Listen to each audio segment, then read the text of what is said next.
The mission of security forces is simple: protect, defend, and fight to enable Air Force, joint, and coalition missions. Everyday men and women from specialties that range from combat arms to investigations work together seamlessly to carry out this vital duty.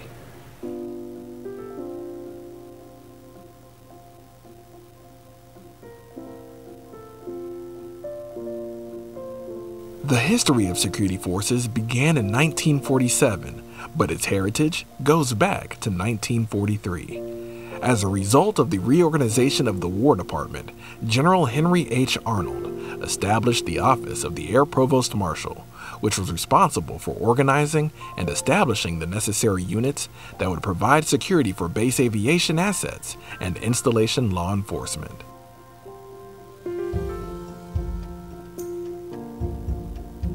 On March 29, 1943, General Arnold called on Colonel H.G. Reynolds to become the first Air Provost Marshal, marking what Air Force security forces celebrate as their official birthday.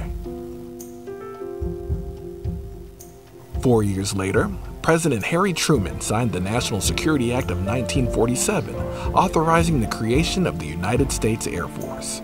All Army Air Corps officers were officially transferred, including all of the military police officers then serving under the Army Air Force's Air Provost Marshal's office, except they had a new designation: the Air Police.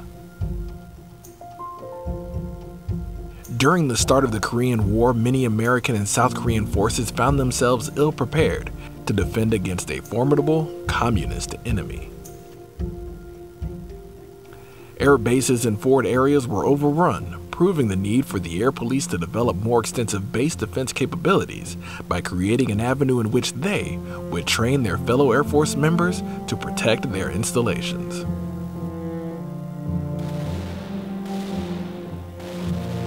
My name is Staff Sergeant Jason Darnell Ham. I'm a combat arms instructor here for Yokota Air Force Base. And the reason I have a job is because of the Korean War.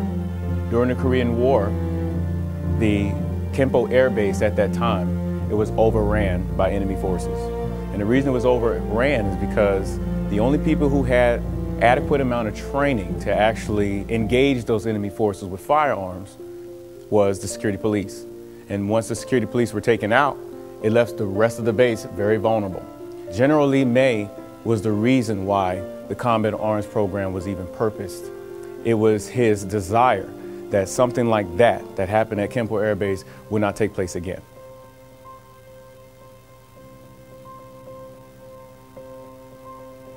For the next 30 years, the Air Police continued to refine and improve their base defense techniques learned throughout the Vietnam conflict.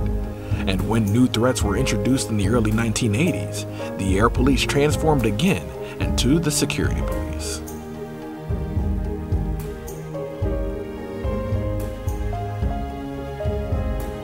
Sir, you on target? Yes, sir. Fire! Fire! In January 1985, Secretary of the Air Force Vern Orr lifted the ban on women in the security field. 1 month later, the first female security police troops entered the United States Air Force, where they now serve at all levels of the security forces organization. In October 1997, another reorganization combined the law enforcement, security, and CADM AFSCs into one, transforming the security police into the career field we now know as security forces.